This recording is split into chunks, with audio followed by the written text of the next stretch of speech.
Macmillan Audio presents Playing the Game by Barbara Taylor Bradford. Prologue. London, March 2007. Annette Remmington sat at her desk, staring across the room at the painting, or rather at the photographic blow-up of the painting. It was propped up on the credenza, leaning against the wall in the ceiling light, carefully angled, brought into focus.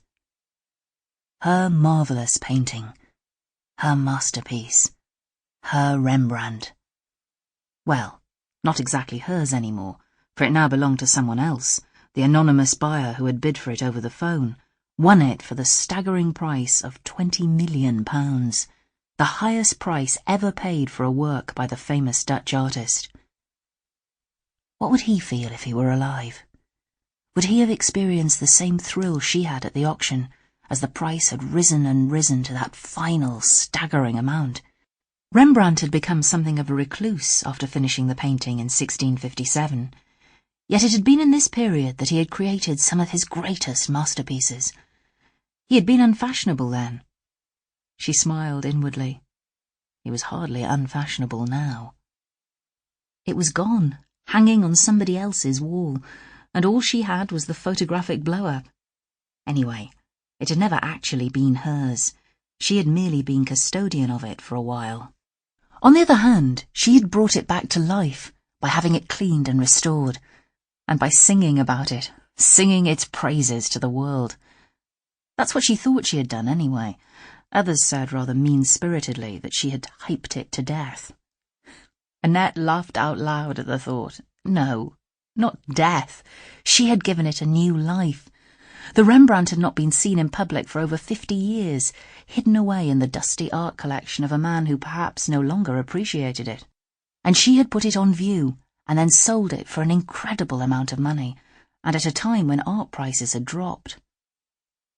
Rising, she walked across the room, stood gazing at the photographic blow-up for several minutes, and admiringly so. The portrait was so lifelike. Annette felt that if she reached out to touch the woman's hand, her fingers would alight not on canvas, but on real flesh. That was part of Rembrandt's genius. Back at her desk, Annette remembered what her sister had said the other day. Laurie called the Rembrandt the painting that had changed her life, and there was a certain truth in this statement, in that she had suddenly become the new star in the art world, at least for the moment. There had been so much publicity about her auction of the Rembrandt, it had been extraordinary. Even her husband Marius had been taken aback at the fuss, the attention given to her. He, a seasoned hand in the business, regarded as one of the great art experts and dealers, had been startled by the acclaim she had received. Marius had a fine reputation, as did so many other dealers, yet it was to her that Christopher Delaware had come, seeking her out because he remembered her from a social occasion over a year ago now, when they had discussed art. That long chat had centred on her areas of expertise, Impressionist and Post-Impressionist paintings, and, at the other end of the art spectrum, old masters. He had been keen to listen to her, learn from her that evening, and so he had arrived at this office one day, many months ago, asking for her help. He had told her about his ancient uncle, a bachelor who had recently died and left him everything, including an art collection with a Rembrandt in it. Would she take him on as a client? She had, and the rest was history.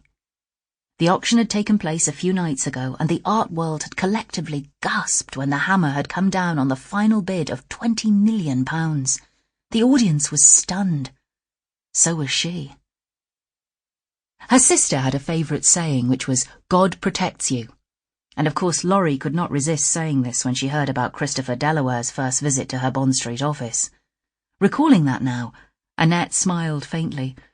In her mind, it was Marius who protected her. No, perhaps guided her was a better phrase to use. The faint smile flickered again. There were those who might say he controlled her, because that was what they believed.